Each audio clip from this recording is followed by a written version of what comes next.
The video on the Reformation, if you've seen it, ended with Luther having unleashed forces of chaos that he hadn't intended and couldn't rein in. The 100 years after Luther's death saw warfare in Europe on a previously unheard of scale of carnage and destruction, almost all of which had religious differences at its heart.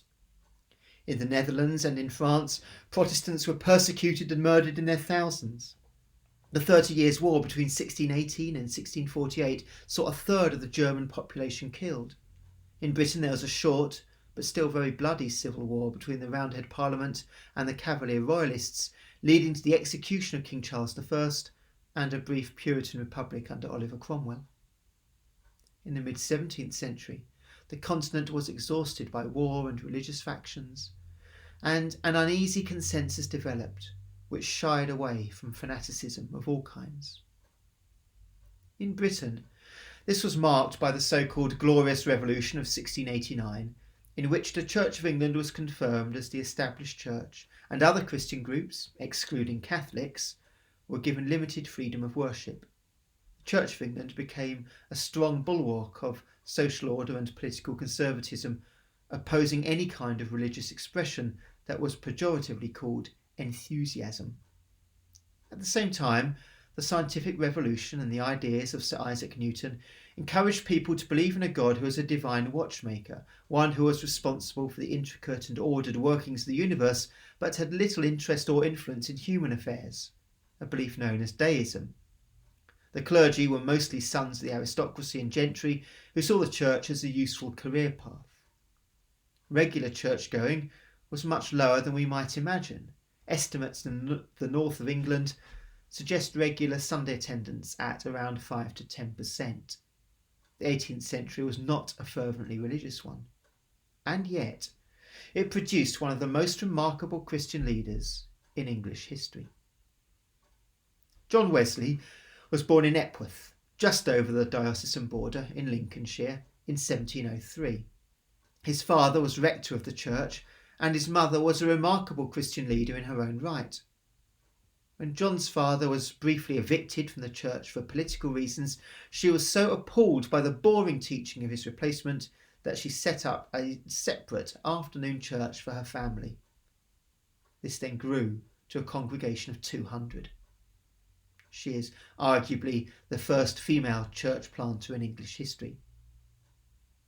Two of her sons, John and Charles, went to study at Oxford, and whilst there they became increasingly serious about their faith, getting up at 5 a.m, keeping a spiritual diary and seeking to become holy. They were known, not kindly, as the Holy Club, or, because of their strict methodical routines, Methodists. Both were ordained into the Church of England. In 1735, John travelled to the New World in order to do the work of a missionary. It all went wrong. He had a failed love affair with a married woman and had no success in his mission. Disheartened, he got the boat back, and on the trip home met some Moravian émigrés. Moravia is in the modern-day Czech Republic. They introduced him to a religion of the heart, and their songs and hymns captivated him. When he returned to England, he befriended a Moravian theologian who convinced him of the truth of salvation by faith and not works. And he began to attend a Moravian meeting house in the city of London, where, on 24th of May 1738, he had his famous experience that he recorded in his journal. In the evening, I went very unwillingly to a society in Aldersgate Street, where one was reading Luther's preface to the Epistle to the Romans. About 9:15, whilst he was describing the change which God works in the heart through faith in Christ, I felt my heart strangely warmed. I felt I did trust in Christ, Christ alone for salvation, and an assurance was given me that he had taken away my sins, even mine, and saved me from the law of sin and death. Charles was converted at about the same time, and both of them, filled with a new passion, began preaching the gospel no longer in churches, but in fields and town squares. Alongside another Anglican clergyman, George Whitfield, they were responsible for a new movement in British Christianity and in America, which became known as evangelicalism, from the Greek for gospel. Methodism remained part of the Church of England throughout John Wesley's life, but after he died in 1791 it quickly severed its remaining links, mostly due to the hostility of the established church. The key markers of Methodism, gospel-centred preaching, an emphasis on a heartfelt spiritual response to conversion, and the organisation of the church into classes, small Bible study groups, remain the hallmarks of modern-day evangelicalism.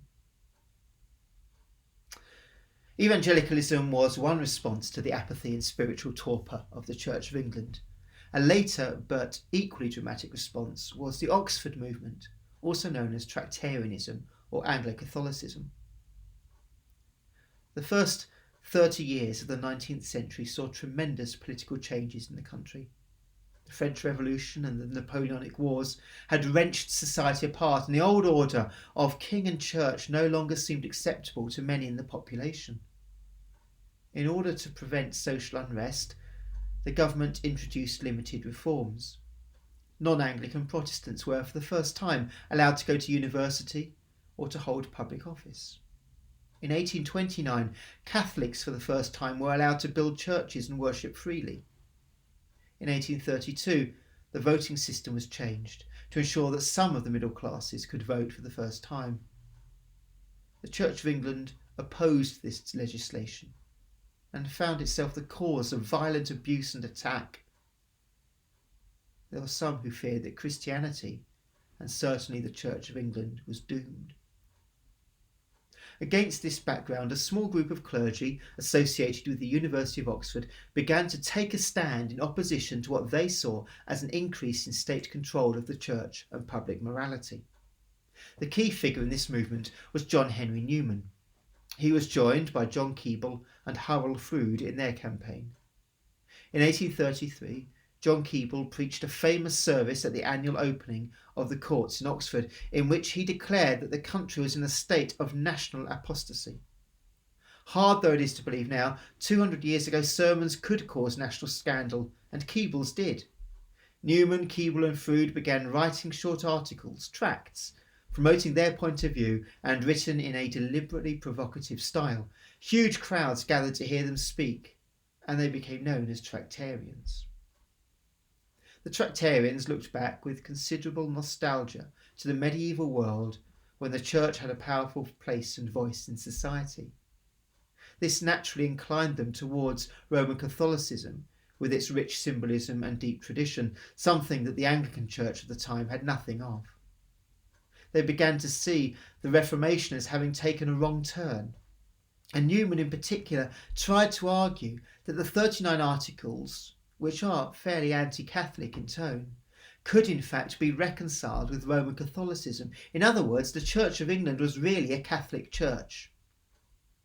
The reaction to this was nothing short of hysterical. It's perhaps hard to understand now, but if you could imagine the prejudice towards Catholics was similar to the prejudice that some hold towards Muslims today, then you might get some kind of idea. Newman was seen to have sold out the faith. Newman decided that he could no longer remain within the Church of England and crossed the Tiber to Rome in 1845. He was followed by many others in the years ahead. As the century progressed, those members of the Oxford movement who remained in the Church of England became known as Anglo-Catholics and developed very much their own identity within the church. Churches which had been very plain up to now were increasingly decorated in the medieval Gothic style, and worship and ritual increasingly bore a more Catholic resemblance. But this did not come without a cost. Anglo-Catholics were threatened with prison, and some towns saw rioting. However, it is wrong to think that the Anglo-Catholic movement was wholly preoccupied with buildings, liturgy, and vestments. It was, just like the Wesleys, a missionary movement. Anglo-Catholic priests deliberately went to the hardest and poorest areas of society, which is why today you are more likely to find an Anglo-Catholic church in the inner cities than in wealthy suburban areas. The movement held to a strong belief that beautiful worship, music and visual, was not a middle-class prerogative, and that it had a role to bring when it came to bringing faith to the workers who spent 6 days a week in the factories, the mines and the docks. On the face of it, Methodism and the Oxford movement seem very different, and today evangelicalism and Anglo-Catholicism can seem at opposite ends of a spectrum.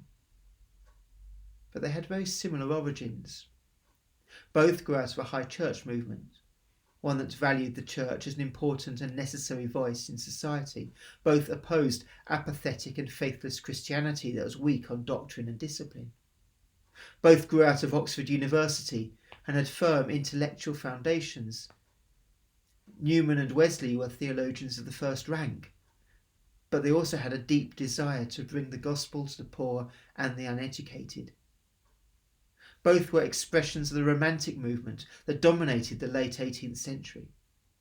They focused far more on emotions and emotional reactions to faith than had previously been part of church life. In the hymns of Charles Wesley or the architecture of Auguste Pugin, worshippers were encouraged to look to the transcendent and to respond with faith and awe. Theology and worship is never done in a vacuum. It is influenced by long-term cultural trends in society. The religious consensus of the 18th century broke down after the turmoil of the Revolutionary Wars, and the faith was remade by two dynamic movements that still influence our church today. You might want to think, what cultural trends are influencing theology and worship in our society today?